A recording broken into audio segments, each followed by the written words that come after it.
Good morning student. आज हम दोबारा कंटिन्यू रखेंगे फार्माकोपिया का, जो कल हमने स्टार्ट किया था फार्माकोपिया का टॉपिक।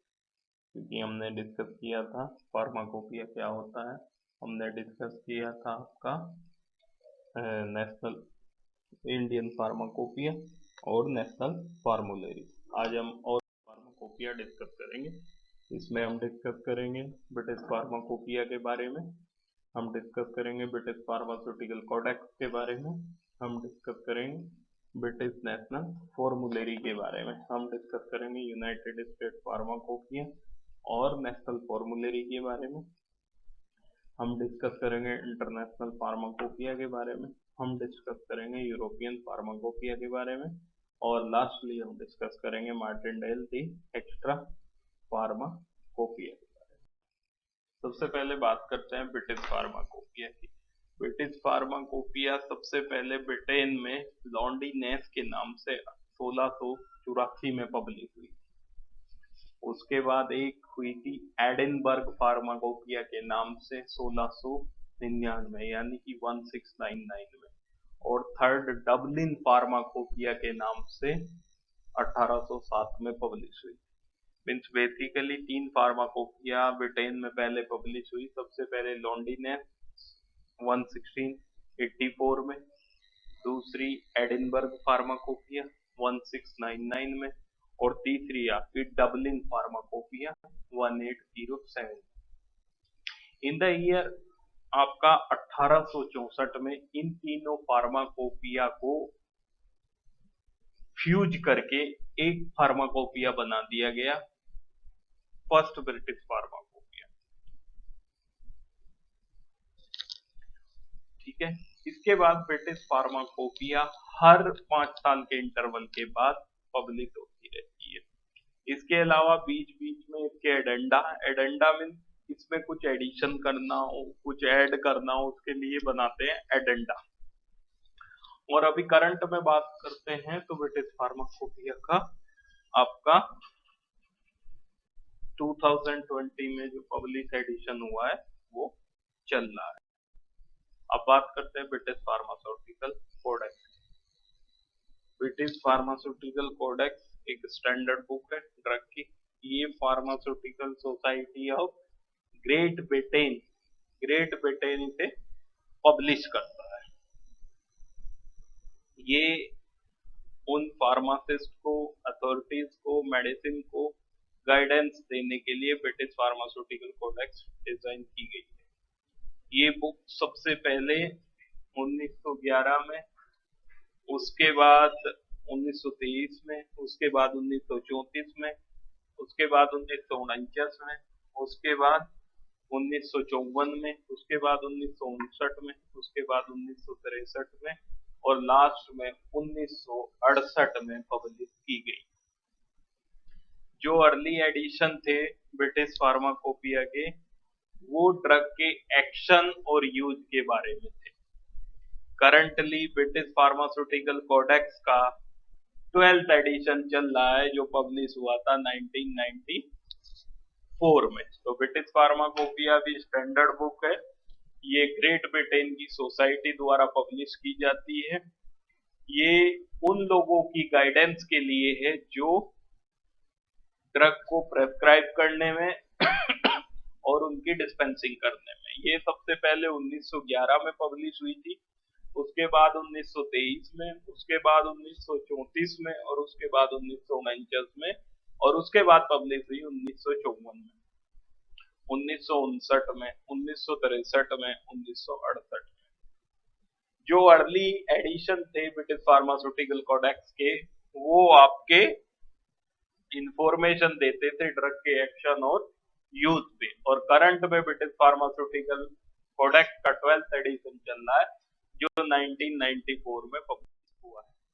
इसके बाद करते हैं British National Formulary. British National Formulary Britain में 1949 में फार्मास्यूटिकल सोसाइटी और ब्रिटिश मेडिकल एसोसिएशन ने पब्लिश करी। सबसे पहले ब्रिटिश नेशनल फॉर्मूलेरी को 1949 में फार्मास्यूटिकल सोसाइटी ग्रेट ब्रिटेन और ब्रिटिश मेडिकल एसोसिएशन ने पब्लिश किया था। उसके बाद 1947 में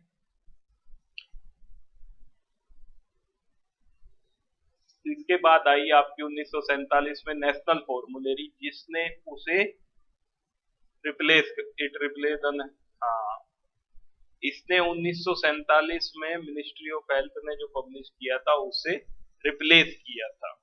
मीन सबसे पहले नेशनल फॉर्मूलेरी आई 1947 में, जिसे रिप्लेस कर दिया आपकी बेटे नेशनल फॉर्मूलेरी 1949 में। उसके बाद इसके रिवाइज्ड एडिशन पब्लिश होते रहे आपका 1952 में और 1955 में। 1957 में इसका नाम बदल के चेंज कर दिया ब्रिटिश नेशनल फॉर्मूलेरी। पहले पब्लिश होती थी किस नाम से? नेशनल फॉर्मूलेरी के नाम से। अब ये ब्रिटिश नेशनल फॉर्मूलेरी क्या है, आपकी हर 2 साल में रिवाइज हो जाती है और इसमें जो जो चेंज है वो भी अमेंड होते रहते हैं। अभी करंट में ब्रिटिश नेशनल फॉर्मूलेरी 78 सितंबर 2019 मार्च 2020 जो है इसका करंट एडिशन चल रहा है। अब बात करते हैं United State Pharmacopoeia and National Formulary. The first edition जो यूनाइटेड फार्माकोपिया का है वो दिसंबर 15 1820 में लैटिन और इंग्लिश दोनों में पब्लिश हुआ था। इसके 272 पेज पे 217 ड्रग थे। इसके बाद ये 10 साल में रिवाइज होती थी, बट लेकिन 1940 में एक नया कन्वेंशन हुआ और उसमें डिसाइड किया गया इसे हर 2 साल में रिवाइज किया जाए।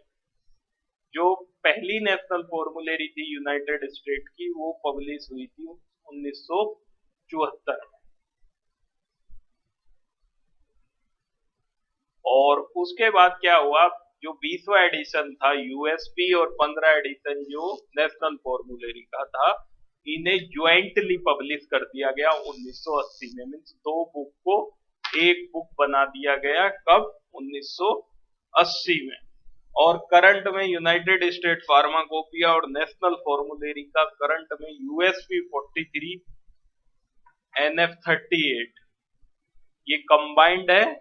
ये आपका ऑफिशियल होगा 1 मई 2020 को ये नया एडिशन आ जाएगा।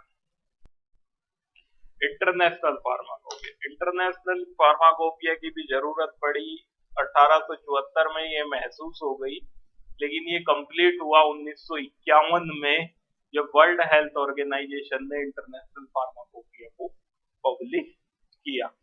इसका सेकंड वॉल्यूम 1959 में पब्लिश हुआ।